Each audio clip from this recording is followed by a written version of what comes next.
Hello, everyone, and welcome. I'm Trishna Menon. I'm the Senior Growth Marketer at Circularise. So, thanks for spending an hour with us to unpack what the EU battery passport means in practice and how to turn it from a compliance tick box into an edge. Some general housekeeping notes for you. This webinar is being recorded, and we'll share the recording and the slides with you after the session. If you have any questions at any point in time, drop them into the Q&A tab in the bottom right of your screen, and our panelists will address it either during the session via text, or we'll answer it at the end during the Q&A session. A very brief speaker introduction. Joining me today, we have Mesbah Sabur. He is a co-founder at Circularise. He leads our commercial and product team and is the vision behind our traceability platform. And we have Nakul, who is the head of supply chain risk management and AI implementation at DEKRA. He is a strategy and supply chain specialist, certified risk expert with deep expertise in emerging tech and EU AI Act. So a lot of expertise coming from Knuckle there. And we have David Fernandez. He is an EU battery regulations conformity assessment expert at DEKRA and with a battery engineering background from design through manufacturing validation. So great to have all of you here today. Thank you for joining and just sharing your expertise with our audience today. So here is our plan, walkthrough on the regulations, who's on the hook. Then we'll bring DEKRA in for verification and timeline realities, and then Circularise for how the digital battery passport actually gets built and maintained. And then we'll wrap it up with a panel and your Q&As. So I encourage you to ask as many questions as you can. We have a panel here who knows a lot about the battery space, so they'd be happy to clear any doubts that you have. Okay, so about let me start with Circularise, one of the companies who's presenting here today. We, as you, a lot of you might know, Circularise is a supply chain traceability platform that helps companies boost operational resilience, manage supply chain risk, cut GHG emissions, and unlock new revenue with teams in The Hague, Netherlands, and also in Tokyo, Japan. Yeah, and we have a lot of customers now that we're working with globally. And about DEKRA, partnering with us is DEKRA. DEKRA is founded in 1925 to enhance road safety through vehicle testing. DEKRA has grown into the world's largest independent on non-listed expert organization for testing, inspection, and certification.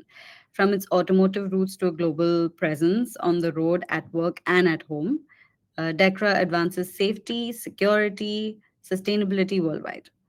So they have decades of battery experience and a global network of laboratories where they help the industry build safer, more reliable, and sustainable battery solutions.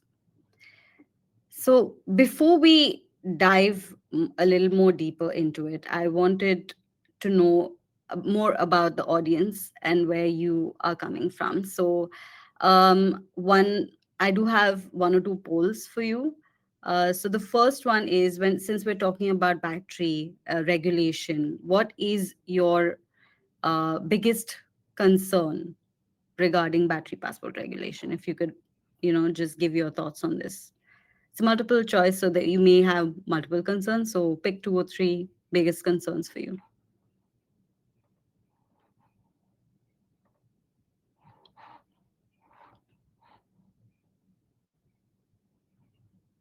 I see that verifying accuracy of the data is and collecting data from our suppliers is like neck and neck.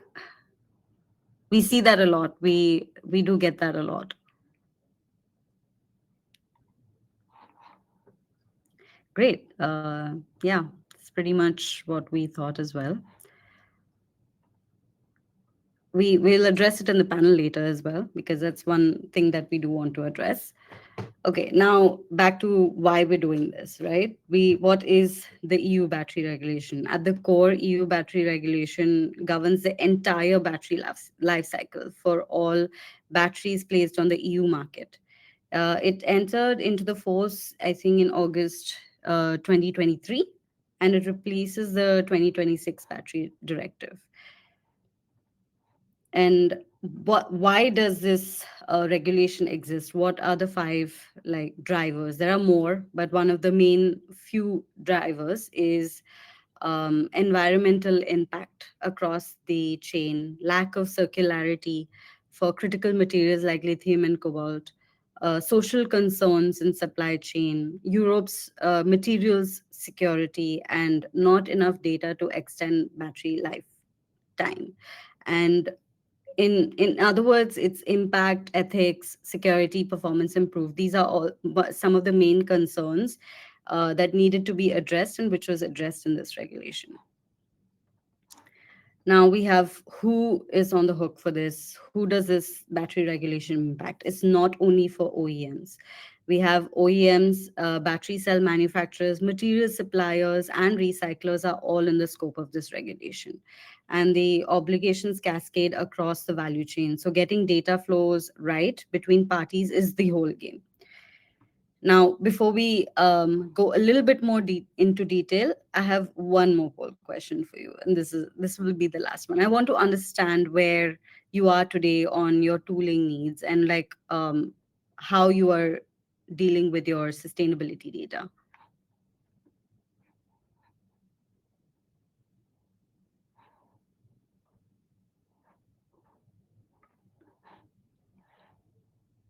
Okay, a lot of people are in early stage, partially digital. Yes. Anyone completely handling this manually and offline? A few. Okay. Okay, this helps a lot. Thank you, guys. We'll keep this in mind when as we know what kind of audience we're talking to today. So the panelists will also keep in mind when they're talking. Okay, everything we've covered sets us up for the timeline reality and why the 2027 mandate is not the first time you'll need to act. There are earlier requirements around labeling, carbon footprint, due diligence, and more stepping in before the digital battery passport mandate even. And to let us know more about what this timeline is, by when you need to prepare what, I'll pass this on to Nakul from DEKRA, and he can walk us through what's due and when and how verification fits in. So, Nakul, over to you. Thank you, Trishna. Before we dive into the roles and responsibilities, let's have a quick look at the timeline. So we'll start with the key at the bottom right, because it always helps to understand the timeline much easier if you know what the icons mean.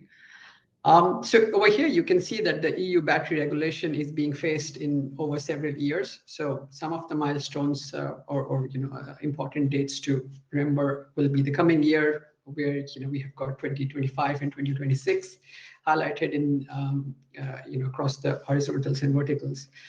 The carbon footprint declaration and guidelines for due diligence obligations. So this is what we are expecting as of next year. So we expect that this will be coming in. And of course, the digital battery passport becomes mandatory from 2027 onwards, which we will be talking more about it in the coming, let's say, content. This will be for which kind of batteries, and all of that will be covered in the discussions that we have today. The timeline also shows why preparation now is critical. So compliance isn't optional, and deadlines are fast approaching. So it's very important that we are well aware of this. And with that context, what we thought would be interesting to know next would be what is the role of the notified body and what conformity assessment means. So when we talk about, from a notified body perspective, or NOBO, it is an independent organization that is designated by the EU member state to verify compliance with regulatory requirements. It is important to note that there is no notified body appointed yet for the battery regulation, and this is applicable across the globe. Now, if you look at if you go a level deeper, so we want to make sure that we are looking at it from different lenses. So under Article 17, conformity assessment includes quality assurance of the production process. This ensures that the batteries are manufactured consistently and meet regulatory standards. But beyond the production quality, there are also mandates for certain other elements.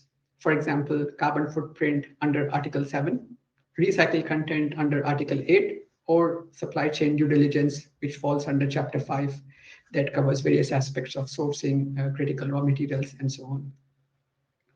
These checks are non-negotiable, and economic operators must ensure that these have been verified before the battery enters the market. If we look at the next part, you will also see that there are additionally some voluntarily checks which DEKRA can also perform and help you with. So these could be aspects to do with performance, safety, durability assessments, ultimately helping you reduce risk and strengthen your market position. With this aspect, I would like to invite David, just to have some perspective from you, David. Anything that you would like to highlight or emphasize, from a notified body perspective, or some other difference. Yeah, thank you, Nicole. Yes, here to emphasize on the notified body activity, as Nakul just mentioned, carbon footprint, recycled content, audit to the production system of the manufacturer. That is a mandatory thing to be done by a notified body when they are appointed. And any battery from electric vehicle, industrial, light means of transport, they are mandatory to go through a notified body for carbon footprint and recycled content. When that coming into force as the timeline that we saw before. That is all the voluntary articles that we are seeing on the screen now, that they are Article C, which are restriction of substances present in the battery, like cadmium, lead, mercury, performance and durability requirement. One of the key of this regulation that based on capacity, aging, degradation. This is the life length of the battery. Safety articles specific for stationary batteries. There are the batteries that we can have at home, from a solar panel to store energy. They have been taken very serious in the battery regulation. And another key article on the labeling, which is Article 13, CE marking, and what is one of the topic of this presentation, digital product passport, where all the information will be there, and Michelle will explain later. The article that we just mentioned here as a voluntary, they are also assessed by a notified body, but that is at the choice of the manufacturer, whether they do a self-assurance with the conformity of the article, or they choose a notified body, a third party, to evaluate them and certify that the battery comply with all of them. Back to you, Nakul. Great points, David. Thanks for sharing those. Before I pass on to Misbah, who will take you through what is a digital battery passport, where it is mandatory, and talk a bit about, let's say, the examples of different kinds of battery. For example, less than 2 kWh, maybe you just need a light version of the battery passport, a QR code is sufficient. And to cover all of these topics, Misbah, over to you. Great. Thank you, guys. So I'm just going to go over some of the important aspects of the battery passports. We'll try to cover as much as possible today, but feel free to note down any questions you have for later in the conversation, where we can go into any topics that we may have missed or weren't very clear. When it comes to the passport itself, within the regulation, there's 4 main kind of important aspects to take into consideration. The first one is on access control and access groups. There is 3 major groups within the regulation that need to have access to the battery passport. There's a public access control. Then there's an access for specifically notified bodies, surveillance authorities, and the commission, as well as a restricted access within the passport for persons with legitimate interests. So what does that mean? That might be, for example, a repair shop. That might be somebody who wants to remanufacture the product, recycle the product, anybody who has legitimate interest to get part of that data visible to do something with the battery that is legitimate for the life cycle of that battery might request that additional information.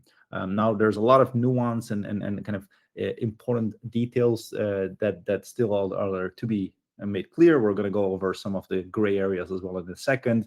The second point is on the reliability of the data, whether it's accurate, up to date, accessible through a publicly facing QR code, and the integrity of it in general, where service providers such as us can play a role, but that's an important aspect. You can't have the QR code malfunctioning or just not kind of resolving, giving you errors. That's not obviously acceptable for the regulation.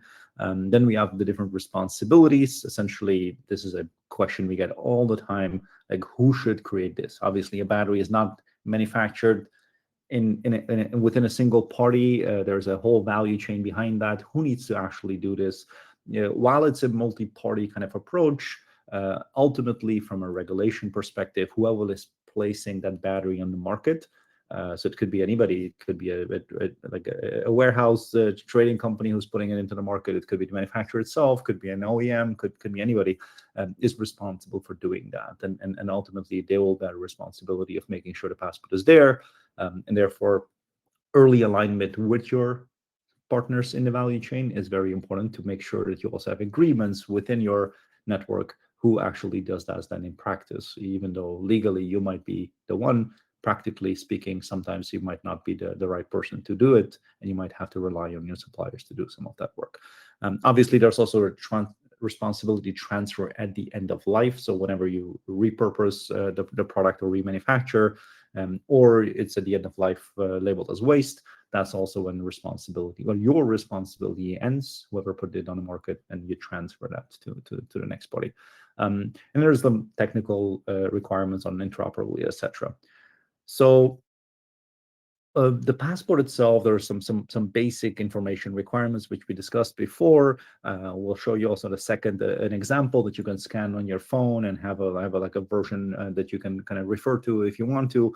But these are some of the kind of high level groups around the battery information, material composition, carbon footprint, the due diligence aspect as well, and then of course any circularity and performance information. So these are kind of the main buckets of information. Within that, there is a bunch of data points.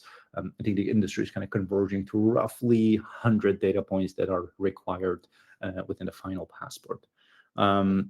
So if you look at kind of the life cycle of such a passport, starting from the beginning when you essentially put that product on the market, you could see it as almost like a birth certificate where the product is put on the market for the first time. It requires that passport to be eligible for the European market, and there obviously solutions such as Circularise can help build that digital layer to create that passport and to maintain and then manage that data, and organizations such as DEKRA can really help make sure that data has a level of integrity and verifiability that goes into the passport upfront. Once that product is put on the market, during its life cycle, the product might have certain questions around maintenance, second life, and so on, etc., where the status of the battery might change. And that can be something that can help happen through our platforms, where we interface directly with your service providers, maintenance shops, etc., to update the passport during important life cycle events. And of course, state of health, for example, especially independent testing, will become an important aspect as well, where third-party providers such as DEKRA can help. And then at the end of life, when the product is kind of labeled at the end of life as waste, you can either use the passport to optimize the end of life recovery process, to have essentially recipe information, make sure you know the chemistry, to put it through the right amount of the processes and not kind of put it in the wrong stream. We've seen that with many complex electronic products in the past, where due to a lack of information, the recycling process was a lot more inefficient. And funny story, that's actually how Circularise was born about a decade ago, with that core issue, and obviously traceability and sharing information, whether or not in the form of a passport, is really key to solving that. And then as an organization, you might also want to go beyond the regulation and really use that information to your advantage to build a closed loop system for your products, for example, where organizations such as DEKRA can also really help you assist in building these infrastructure points for end-of-life recovery of materials as well. Looking at some of the areas that we are the known unknowns of the battery passport, I already mentioned this briefly earlier. There is a part around access control where parties with legitimate interest, as well as the kind of notified bodies, need to have privileged access to the passport.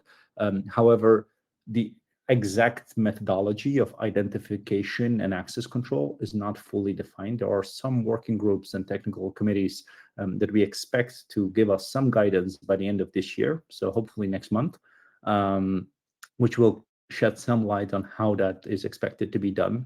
There's also this conversation going on around the European digital wallet or business wallet that will also potentially solve some of these issues. However, these are early conversations. So for now, some of these gray areas are something to monitor in the next couple of weeks and months to kind of guide us through where the industry is headed. And most likely it will be a combination of some sort of a centralized identity layer at some point, whenever that is ready, as well as a proprietary layer for each company to manage themselves. Then there's a question also on the dynamic data, the update frequency. We're hearing different conversations. It's not fully specified in the regulation. You can play it safe and update it very, very frequently, potentially even hourly or daily, but that has a downside, especially on kind of strain and bandwidth on your infrastructure. Or you could update it more on demand or on a lesser frequency. And that's also something that the kind of industry is defining right now. What's the best practice of doing that while still complying to the battery regulation? On the registry itself, we're expecting that to come live mid next year. That's kind of the latest timeline that we've heard. The idea behind the registry is, from a commission perspective, to keep it as lightweight as possible. So most likely, whenever you issue a passport, you need to register a unique ID within the European registry and connect that to your passport, and potentially also provide a backup storage location. Because your main passport goes offline, the registry can be also holding a backup server location of where the data can be found in case the main location is not accessible. And then obviously there's an important part about offline and online products, right? So some products that might be connected, you can update that dynamic data and the state of health or the state of charge in the cycles much more frequently than something that's offline. And in those cases, especially in gray areas where you put a product on the market, but the components that might be replaced later on might become offline because they're not connected to the main vehicle as the original components were. So there's some gray areas around that. Coming back to the dynamic data, which is also still to be defined.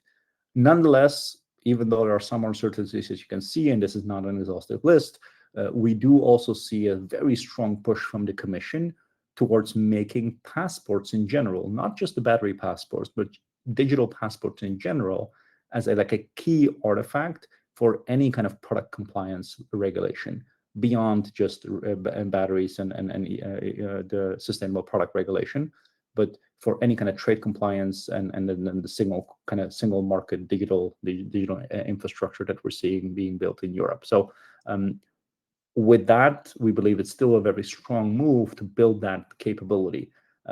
As from the poll we've already seen, collecting this data, making that ready to be shared, making all the access control as well as the digital infrastructure to collect and share this data through a QR code is not something that happens overnight, right? Depending on your complexity of the organization you're working with, this might take months or even up to a year of full implementation and rollout. So this is something that most companies need a bit of a learning curve to kind of get into that. And we believe the sooner you get that digital muscle, the more you're going to be prepared to do business in Europe.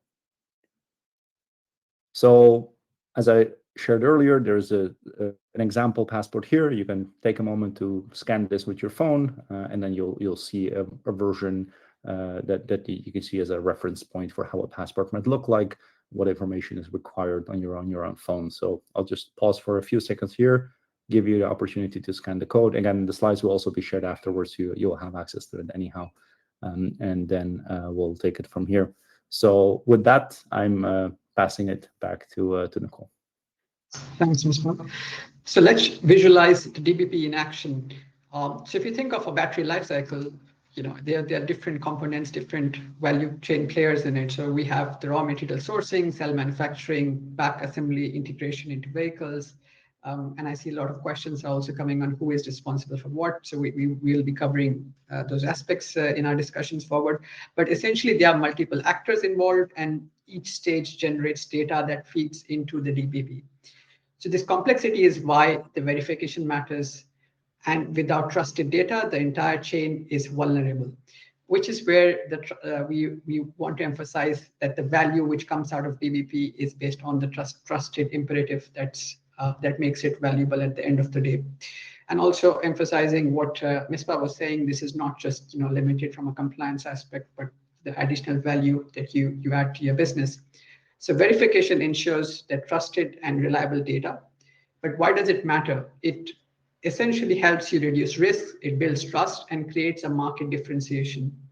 Trusted data means it will be more accurate, complete, consistent, and you would have secure information that is aligned with the regulatory obligations. But the obvious question is, how do you get started? And for this, we have got a very clear and simple 4-step plan at DEKRA.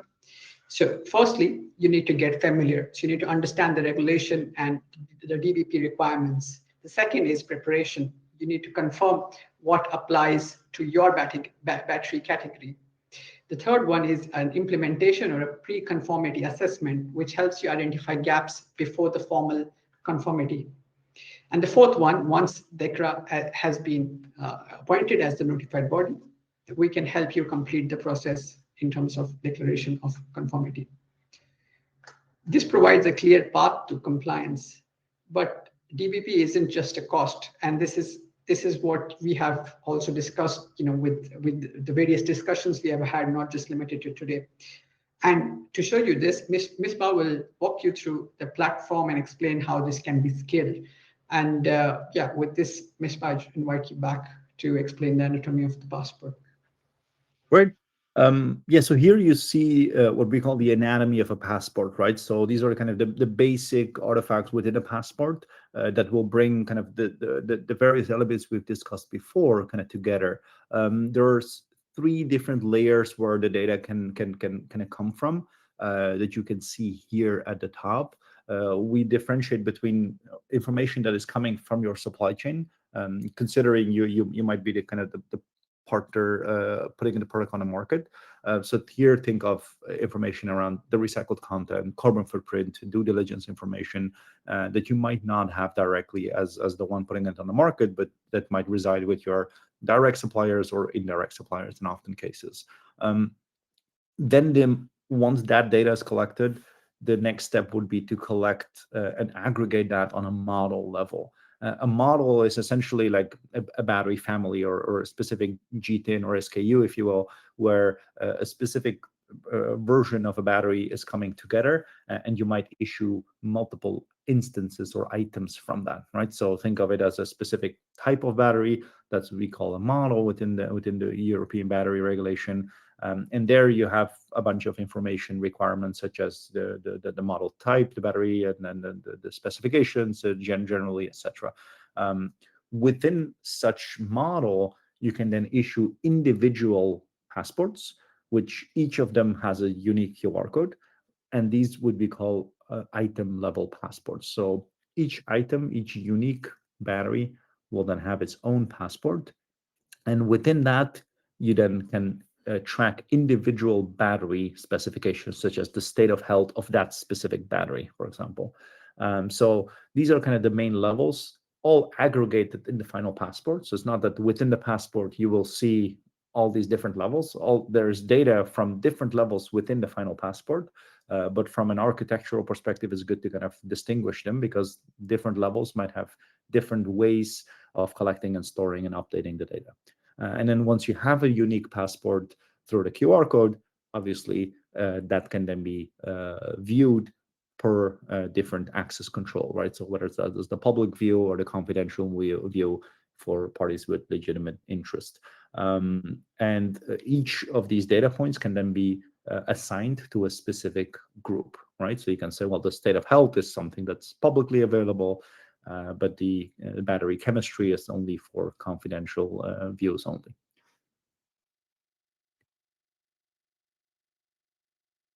Furthermore, beyond the European battery regulation, we do also see that the digital battery passport also has capabilities to align very well with some other trends that we see in the market. For example, with the Japanese battery passport, the India's battery passport, and as well as the California labeling requirements for batteries, which are all very similar requirements through disclose information when you put certain batteries on the market through the use of like a digital QR code. And the thing that we would really want to give away here for today is that make sure that you're using an infrastructure that is more flexible to be configured across multiple geographies and not just for one specific region, given that there might be some slight nuances between these different regions. You might have to configure them, your passport slightly differently. So kind of bringing it all together, you see here like a journey of a passport or a journey of a user, if you will, from understanding your requirements to issuing the passport and continuously maintaining and improving it. And then you see at the top what a platform provider such as Circularise can help you with, and at the bottom what a company such as DEKRA can assist with their services. So from the top level, I think what is mostly important is to choose a platform provider that can really help you set up that digital infrastructure as a way that you can build on top in a very flexible and dynamic way. So you don't want to reinvent the wheel, but at the same time, you also don't want to get stuck into one specific solution that is hard to customize and hard to interoperate with other regions or potentially even pull out. For example, one of the things that we've seen is that some companies are asking whether we can issue the QR codes. Well, we can, but we would say maybe that's not a good idea, right? The reason for that is that if you ever want to move away from the Circularise platform, if we have issued the QR codes and we are maintaining kind of that URL and the QR code behind that, it will be nearly impossible for you to do that, given that you have a bunch of products on the market probably by that time that adhere to our standards. A much more scalable way is to manage the QR code yourself, but then to our services, so you at all times you have full capabilities as well as the ability to change a vendor in case you need. Another point would be to make sure that your data that you're using is using some sort of a standard interoperable way. So again, for flexibility's sake and alignment, as well as for the regulation part, you have the data in a kind of interoperable, widely acknowledged format, as well as a interface layer that you can control yourself. So these are some of the things that are important for the different elements, but also to make sure that the data that you have on the platform has a good history and logging as well. Because if something happens in the far future, you want to make sure that whatever provider you have has a very strong record of history and what happened with that product over time. So you can always go back and do your due diligence on the exact data that was issued and maintained over time for every single passport. So with that, I'm just going to hand it over to Nicole for his section. Yeah, thanks. So in the DEKRA column below, you can see our role as the independent compliance partner, helping you through guidance, pre-assessment testing, and surveillance to ensure your data is compliant and trustworthy. So for example, Circularise is focusing on the platform part and you know the various important aspects that Misbah has covered. DEKRA gives you an end-to-end auditable system for compliance perspective. With this, we are now moving into the panel discussion, and Trishna, over to you. Hi. Okay, thank you, Nakul, and thank you also to Mespa and David for the in-depth knowledge that you have shared with us on the battery passport, as well as the verifications process, what the timelines say, what people should be doing. But now let's bring everybody back for a panel discussion, and we can then do a Q&A. There are people who put in some comments in the chat, so we can address some of those later. So one of the top concerns that earlier on in the poll that I had asked was with regards to battery regulations was collecting data from suppliers. Like 30% of the audience that has joined in today has said that one of their top concerns is collecting data from suppliers. And with verifying the accuracy of the data coming as a close second to that, which is another issue, and which is one of the main things that I do want to ask you as panelists, what your opinions are on this. So maybe we can start with Mesbah. From a platform side, what challenges do you see when collecting data from suppliers across multiple tier networks, and what actually lowers the barriers so they'll share? Maybe.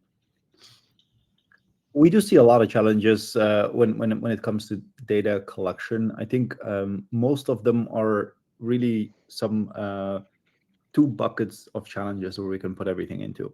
One would be challenges around confidentiality, where suppliers are not really sure, like, why should I share this information? What's going to happen with this? Is that kind of safe for me to share? What are you going to do with this? That can be solved in two ways.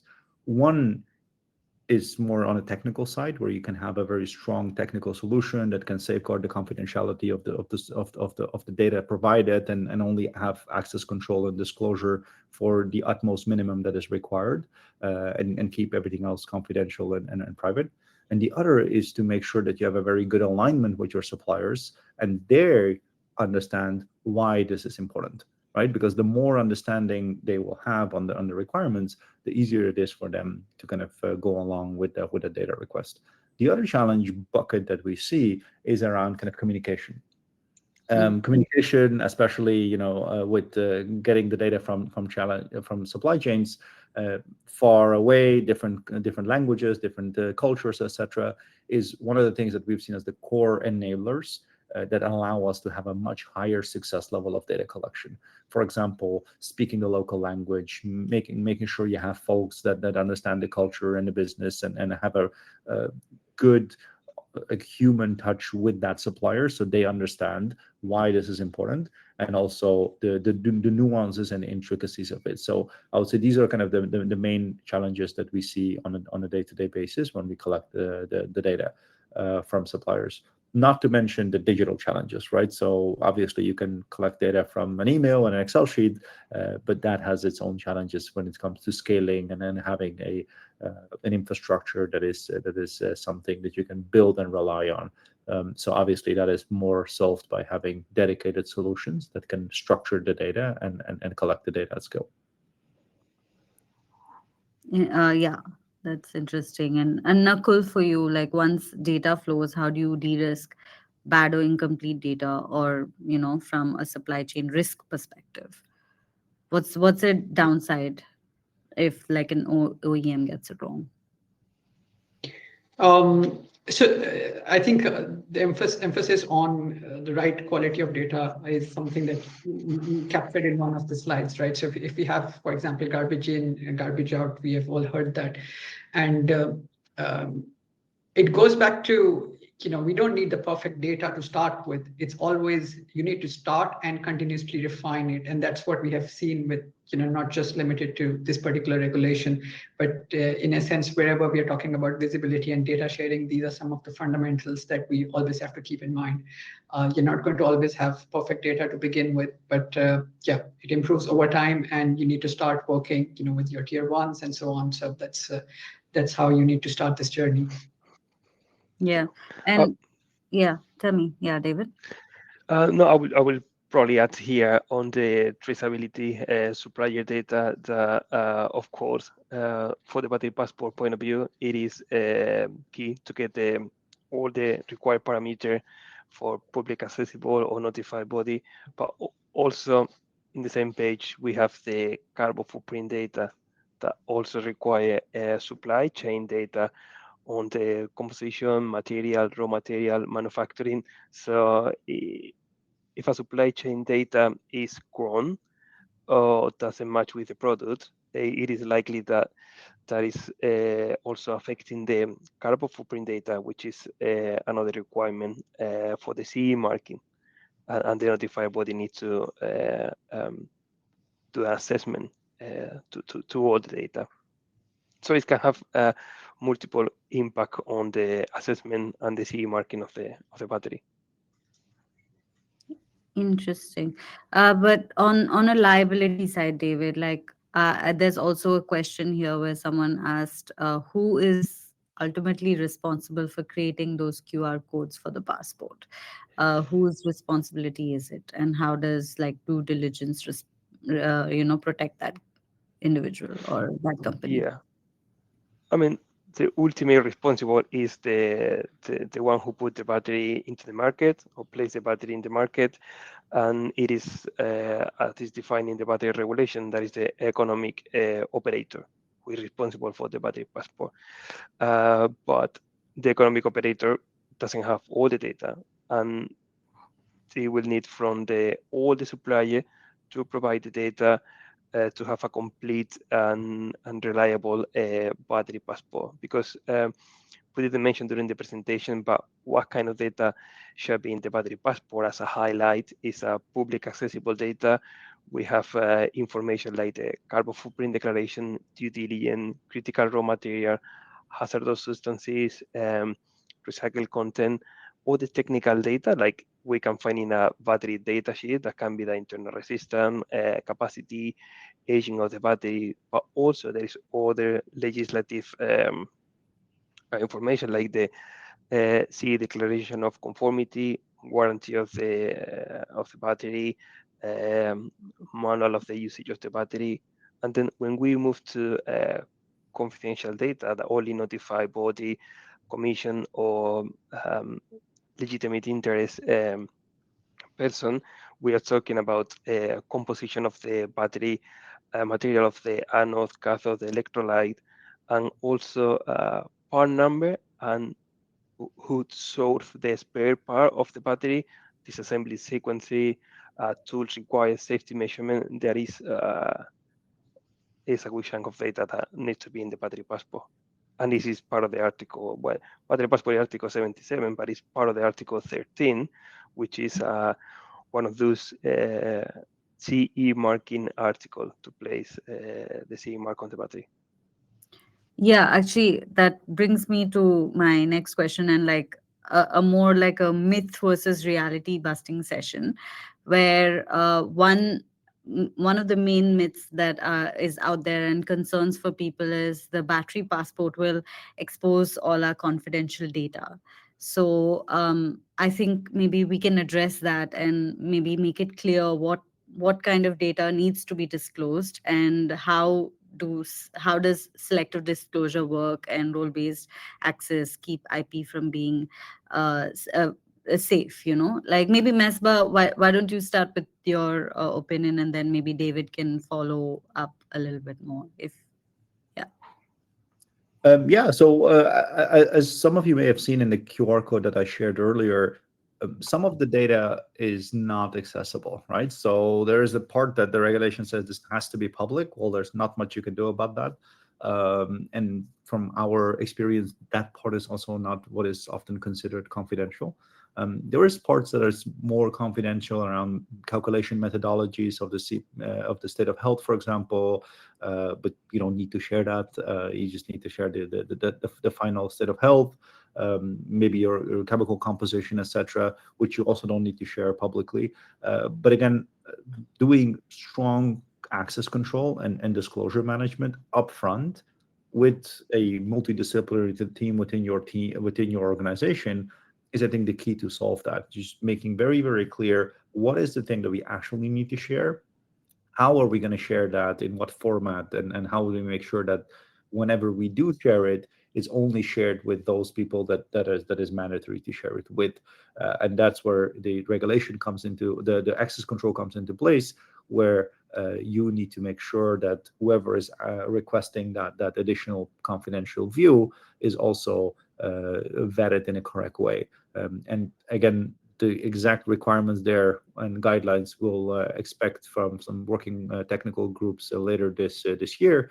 But we do expect that there is an element of using existing infrastructure over time, such as the member state chamber of commerce data, to make sure that individuals are authenticated through their own local chamber of commerce information, and you know what they're representing and what kind of a business. But also on your side, to make sure you check their credentials before you grant them access. And even within that part, you don't need to grant them access for everything. You can just grant them access for that specific part that they require for a specific duration. Yeah. So, but David, which data is like truly public versus restricted in the DPP panel? Do you think? Yes, as I mentioned before, what is restricted data, so only with a commission notified body, person with a legitimate interest. There is 3 groups of data here, which are more confidential. And as I said, that is composition of the battery that includes material used on the anode, cathodes, the electrolyte, part number for component, and the supplier of a spare part. So the commission and circularity of the battery passport is to enhance the lifetime of the battery. So spare part are key and they need to be available. And there is few articles mentioning that at 10 years after the last battery has been placed in the market. Dismantling information, tools, risk of the dismantling, any consideration, and there is another key one, and is again only with person with legitimate interest, that can be the recycling center. Okay, so the recycling center will have access to the dismantling. Maybe they are not to the composition of the cathode and the anode, but they need that information to recycle the battery in the proper way. Another safety measurement. And there is another section, which is the data for the user of the battery, the workshop, for the reparability that mentioned during the presentation.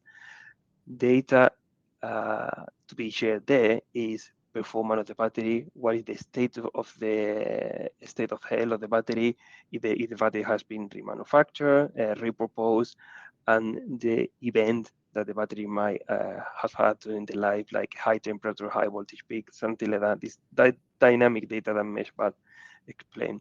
But yeah, there is quite a comprehensive list of parameters that shall be in the battery passport. It's not an easy one to do in a short time. Yeah. Nakul, where like there's another issue that people a myth that this battery passport and regulation that is demanding a battery passport is just a compliance cost. Is that true? Or where does creating verified data create tangible business value, in your opinion, from risk reduction, whatever the benefit could be? Is it just a compliance cost, or is there more to this, basically? Yeah, so I think it's having the right pieces of visibility is always a strategic asset. So and I want to bring in a wider perspective to this. If you look at some of the other regulations beyond the battery regulation, that demand visibility into your sub-tiered supply chain, either from a UFLPA perspective, BIS, or the tariffs, which have recently been quite popular because there have been new regulations on Section 232 and various others, right? So when we talk about all these different regulations that have been impacting supply chain, fundamentally, I think they are going into having a visibility into your supply chain. And the cost of visibility is always only a way, let's say, from a single point of failure in your supply chain, which can cascade throughout upstream and downstream impacts. And we have seen that previously over different events that have occurred. So whenever we talk about what is the cost of visibility, I think it's a very simple answer. You need to see if something goes wrong in your within your supply chain. what would be the cost of not doing business or having a bad reputation outside? How does that impact you?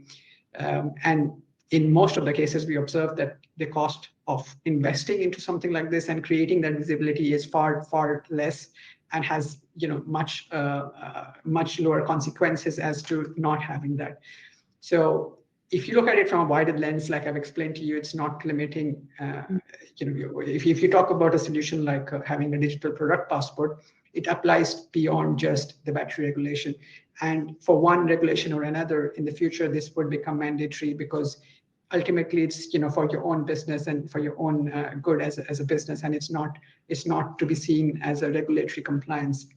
So I think that's a more change management thing, which also like your question, the previous question, on the confidentiality part, where notified bodies have been appointed for many other regulations, for many other purposes previously as well, beyond the battery regulation. And the focus is not to peek into anyone's IP, but it's more focusing on the methodology, validating the outputs.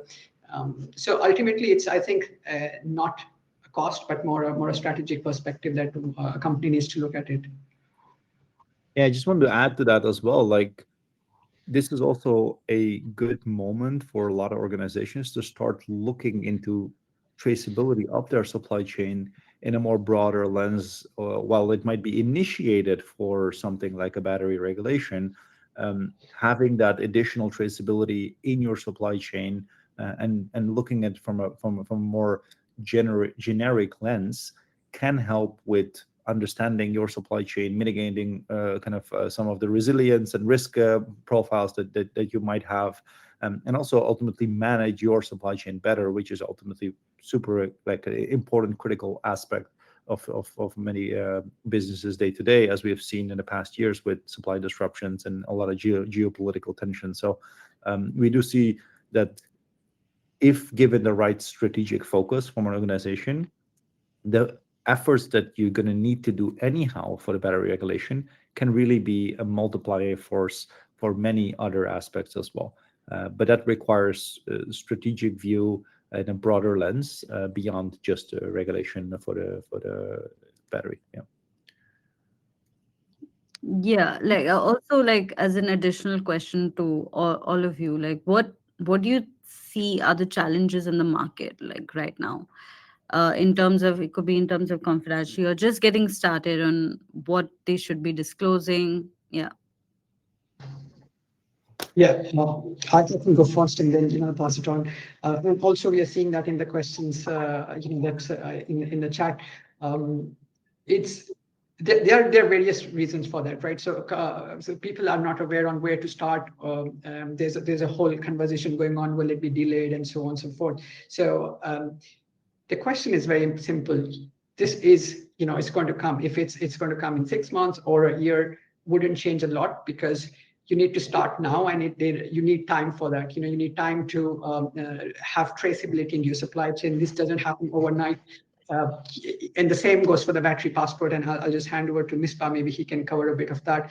But the idea is you need to really start now. And where to start, that's the reason we put in the 4 simple steps. So if you go back into the slides, you can see that the first 3 are something you can start off now without waiting. And there's no consequence of anything. Even if it goes delayed by a 6 months timeline, you'll still be right on time to make an impact, which is good for your own business. So ultimately, it comes down to answering those questions. And yeah, Misbah, maybe you want to share your perspective, or David, you want to add something? Yeah, no, I fully agree with that. I think from our experience, there are not a lot of companies who can do this in an easy way and in a quick way. So indeed, good to start early, even if it's with just an analysis of the gap of how far you are and what you really need. Because that will then inform your further timeline. And it might be that you need longer than you think to actually get this up and running. So yeah, that's one part. The other part is also, we are in conversation with a lot of the folks in Brussels and many working groups. I mean, we can never, of course, promise anything, but I think the likelihood of this getting not through or heavily delayed or some is not very high, right? From all the signs that we are hearing. But yeah, of course, time will tell how it actually will go. But with the latest information right now, the battery passport needs to be on the product when you put it on the market from February 27 onwards, which means those products are usually manufactured before, which means your actual deadline of putting that QR code on that product while it's being manufactured is probably somewhere end of next year, depending on the product group. So it's sooner than you might think. That's kind of our experience. And the larger organization that we work with, they are quite advanced already, because they know it will take a lot of change management and decision making from their side to get to a level where this is something they can roll out for thousands, potentially hundreds of thousands of products on an annual basis. Yeah. And to add something on top of that, Meshba, it is, we are fortunate or unfortunate that the battery regulation is the first one that requires a digital product passport of a battery.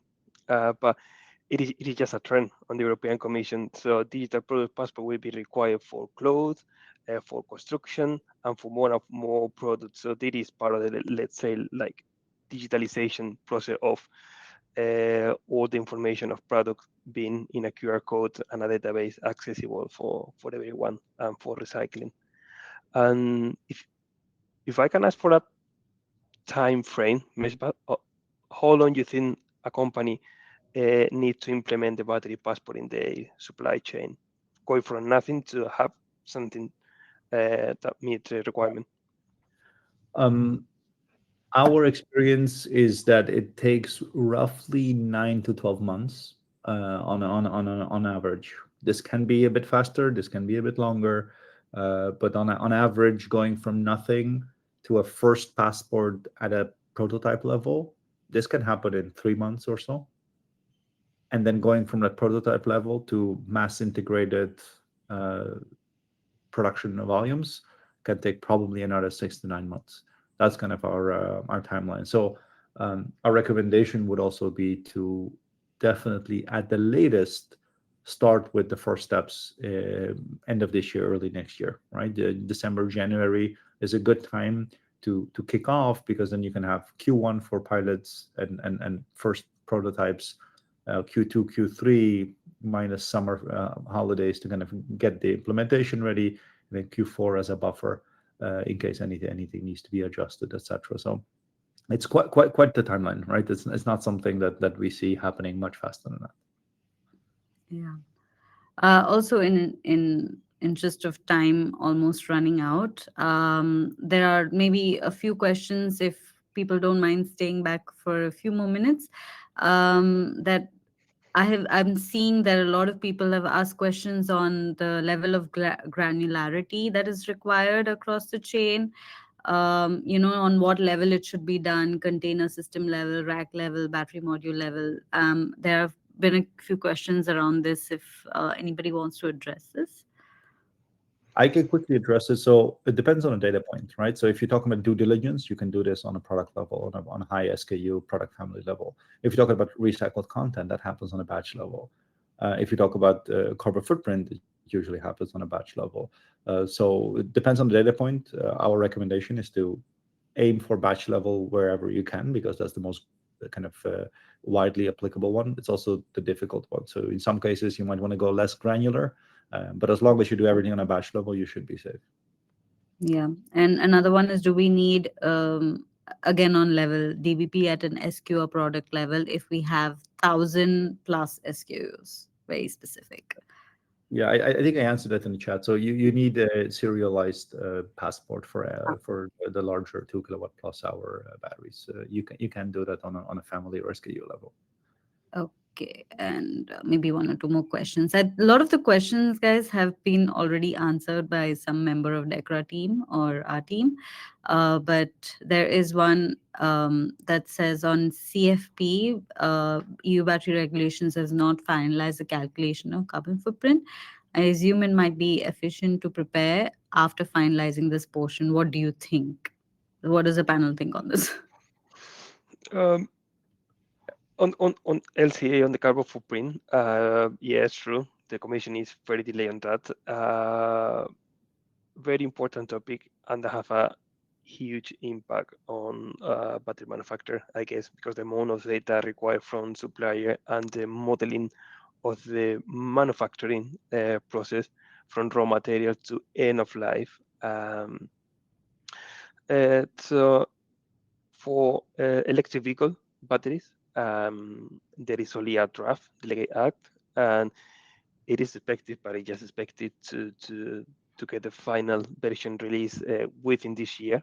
But there's expected, there's nothing confirming this. In the other hand, for industrial and LMT batteries, there is a guideline that are already available, published by the JRC of the Commission. We could say that the Delegate Act will be based on those guidelines from the JRC.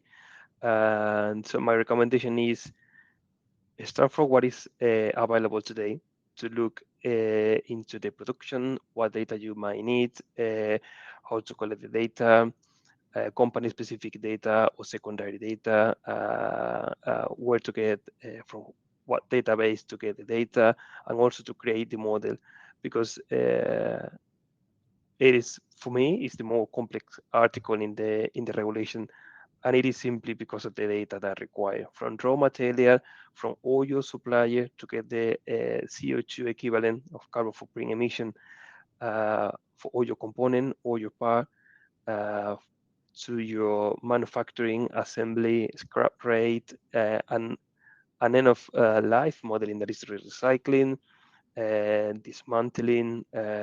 It is plenty of technical information there, and it's going to be the first ever time that a battery is required to do a carbon footprint study, LCA, made that published, and then you need to pass a verification by a notified body with an on-site visit to the production to verify that the model create match the reality and everything has been into consideration. So that is one of the critical article, and it's coming soon. Okay. Yeah. Thank you. That's very informative. I think we're overshot, so apologies to everybody for the delay. But thank you again for joining us, and thank you to the panel for sharing all this information with our audience. Yeah. Have a nice day, guys. Thank you, Thank you so much. Trishna. Thanks, everyone. Thank Have a you, great everyone. Thank you. Bye.